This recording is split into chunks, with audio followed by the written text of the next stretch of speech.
Up until a short time ago, power companies had to depend on running water or fossil fuels to generate electricity. But in 1898, Marie Curie, the first woman to ever win the Nobel Prize, made a startling discovery.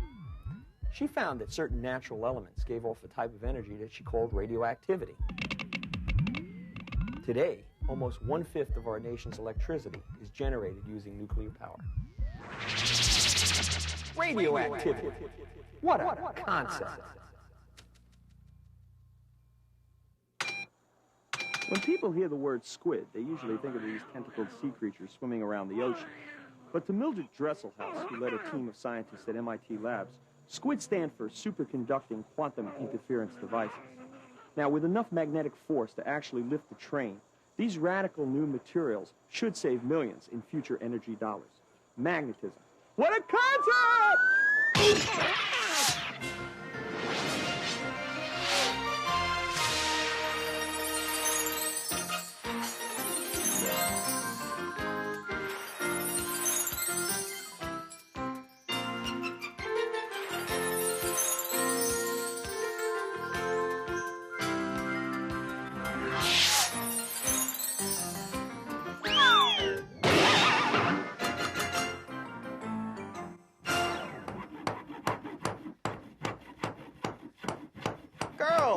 Girls, it's 7 o'clock in the morning. What are you doing out here? Hi, Dad. Hi, Dr. Dad. Hi, what's happening? Well, see, we found out about this kids' competition to make the most energy-efficient house in a southern climate. We decided to enter. Yeah, we're going to win first prize. 450-yard line takes to the Super Bowl. I've always wanted to go there. Well, according to the rules, we have to design a building for a family of 4 that uses the least oil, gas, or electricity for a typical year in Louisiana. Well, it sounds exciting and awfully noisy. So what's your game plan? Well, we kind of figured that nuclear power was out, so we decided to find out other ways of heating and cooling. Last year at the science fair, Dad and I built a model reactor. It was so cool. We got to use the washing machine, and Mom got really upset. We couldn't do the laundry for 2 weeks. Yeah, okay, Olivia, we got the idea. So, what have you got done so far? Well, we've gone to the library and checked out some books on how to make solar panels and stuff like that. And also we found out how to keep your house warm in the winter and cool in the summer. We know we're going to need some insulation, but we don't know what kind to use or where to put it. I really hope we win those tickets. Yeah. We're going to do a lot of experiments to find out what works best. Have any ideas? Well, there are a lot of different kinds of insulation that people use today, but the 2 most common that they use in buildings are probably fiberglass and styrofoam. Do you have any ideas where you can get some samples to use? Well, isn't your coffee cup made out of styrofoam? Yeah, and we have some more on the back shelf, so you can probably use them for testing later on. But, you know, it's an interesting thing about insulation.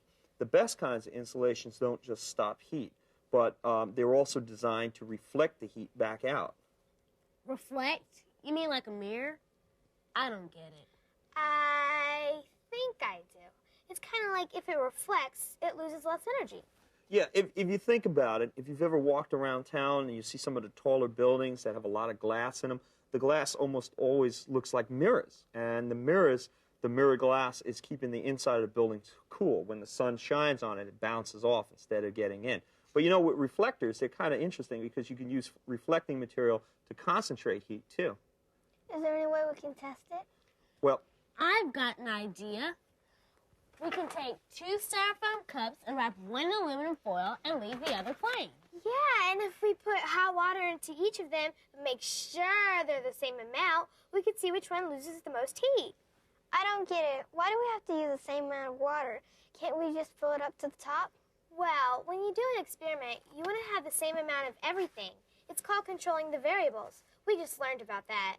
yeah, but how are you going to know how much energy it's losing or using? Any ideas? Thermometers! Have you got any thermometers? Yeah, we should have some on the back shelf there, so we can use them. All right, girls, before we get started, I think we better clean off the decks here a little bit, and then we can try some of these experiments. So just put the stuff underneath, and I'll tell you, Kim, we're going to need some of the aluminum foil, so why don't you rip off a nice big piece of that. And Ting, we need some cups, so get the styrofoam cups, Olivia, could you get the water? I think there's a tea kettle over there, and better bring the mitt. That might be hot. And I'll get a couple of thermometers here, and we'll check it out. Okay, now, what we have to do first, let me get a measuring cup also. Okay, first things first. Why don't you and Ting wrap one of the cups in the foil, all right? Now, Olivia, put the mitt on. Okay. All right. And pour about, well, I'll pour about 8 ounces. So we have exactly 1 cup of water. That way we'll have a half a cup for each one. I'm going to measure that right exactly. How's that? Good. Okay, good. All right, now you're going to pour it into the cups. How are we doing? Fine. Good. All right, marvelous. All right, you're doing marvelous here. Okay, now we'll put each thermometer in, and let's get the water in first. So we need about, oops, hold that. We need about 4 ounces in each. So why don't you pour it in, and a little bit at a time. Hold it, hold it. Let's check. All right, a little bit more. That's good. Okay. Is that 4? That's 4. Okay, and pour the rest in here. So we have exactly the same amount. All right, excellent.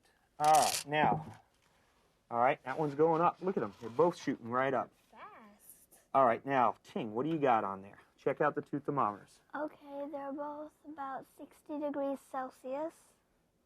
Okay, now, how long do you think we should wait? Well, I'd say about at least 10 minutes. Okay, we'll give them a chance to cool down a little bit.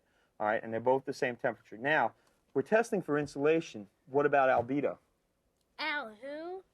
I don't know him. No, not al somebody. Albedo, it's an effect. It's like when dark colors absorb and the difference in colors of light. Oh, I get it. It's like when you wear light clothes in the summer and when you wear heavy clothes in the winter. Right, the dark clothes in the winter because different colors absorb light differently.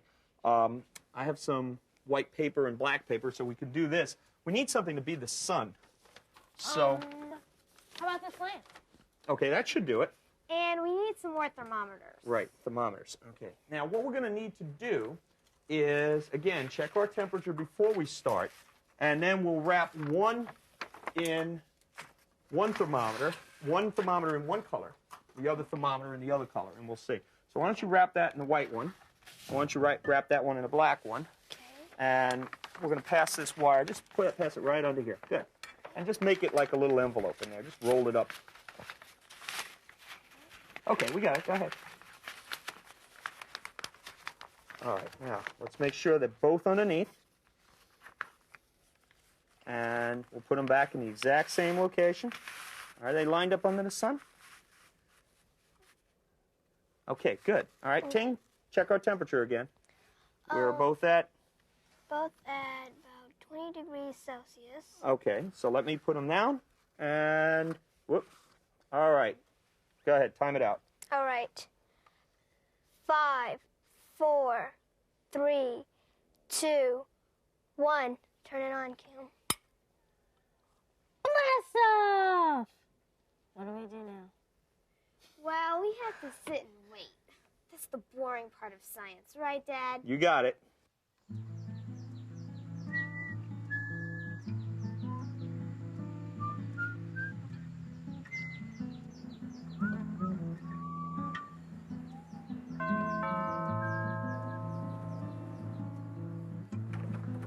Hi, Jennifer. Hi. Is this the right place?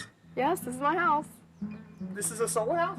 I don't see any solar panels or weird, like, windows or anything on. Well, that's the secret of it. It doesn't look like what you think a solar house would look like.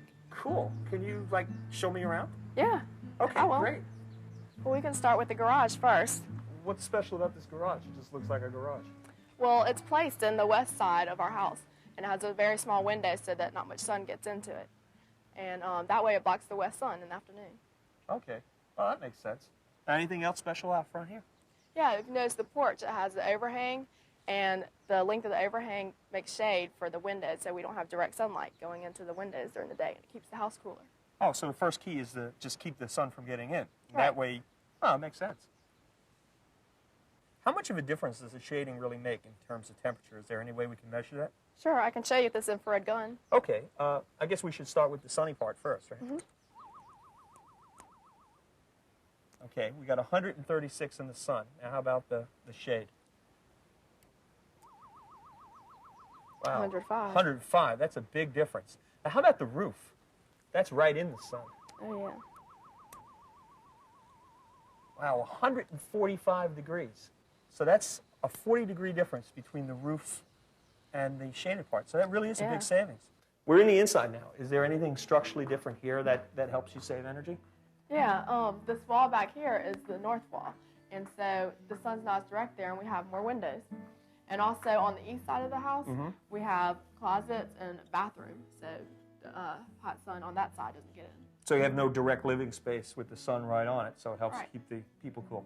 That makes a lot of sense. Anything else going on inside? Yeah, the real key to cooling this house is in the attic. Can we take a look? What's up in the attic? This is where the radium barrier is. Radium barrier? That sounds like space movies or something. What's a radium barrier? Well, a radium barrier is a material. It's used to reflect the sunlight back outside, so there's not as much heat. Doesn't every house have one of these things? No, just ours. Okay, let's take a look. All this stuff up here, this is the radium barrier? Yep. So what exactly is it? It's made up of 6 different layers, and here's a piece of it. It's kind of like a mirror. It reflects all the sunlight out. So it looks sort of like shiny cardboard, but I can see that there's aluminum or something on the inside here, and this is it. This is the key to it. Well, yeah, I can tell. It's hot up here, but it's not 145 degrees. Right. But, well, thanks a lot, Jennifer. I appreciate you showing me around. Sure. I guess we could go back downstairs where it's a little bit cooler. Okay. All right. Okay, time's up. Let's check the thermometers in the papers. Okay, Olivia, why don't you check the white one over here? And Kim, check out the one in the black paper. What do we get here? Well, this one is 25 degrees. That means it gained 5 degrees. Okay. Cool, this one's 30 degrees. That means it went up 5 degrees more. Okay. So for an area like Louisiana, where cooling is the biggest expense, what color do you make the house? A light color, like white or light gray. Exactly. Now let's check out our insulators. All right, now the cup without the foil on it, that's dropped over 10 degrees already. The one with the foil here, well, it's only about 6 degrees lower. So what does that tell you? So the aluminum foil did help to keep the heat in. Yeah. Okay, now what are you going to do about lights? What kind of lights are you going to use? Dr. Dad, this is the 20th century. I think we'll use electric lights. No. I mean, are you going to use an incandescent light, like the floodlight here, or fluorescence, like the desk lamp?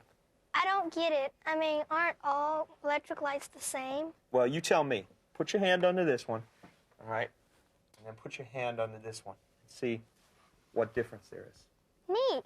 This one is hot and that one's cold. Right. Incandescents, they have a thin wire in them called a filament, and it has to get hot first. So this one is actually using 4 times the amount of electricity to get the same brightness as that one. So it's hotter, but it uses more electricity. So what do you use? Fluorescent. Great! A double savings. Super Bowl, here we come. Okay, now speaking about the Super Bowl, 4 tickets, 3 of you. So who's going to get the 4th ticket? Oh, we already had that covered. We need someone to drive us, so Mom said she'd go. Mom? Yeah. Said she'd go. Thanks, Olivia. See you guys later. Sometimes he's such a kid. Come on, let's get back to work. Okay.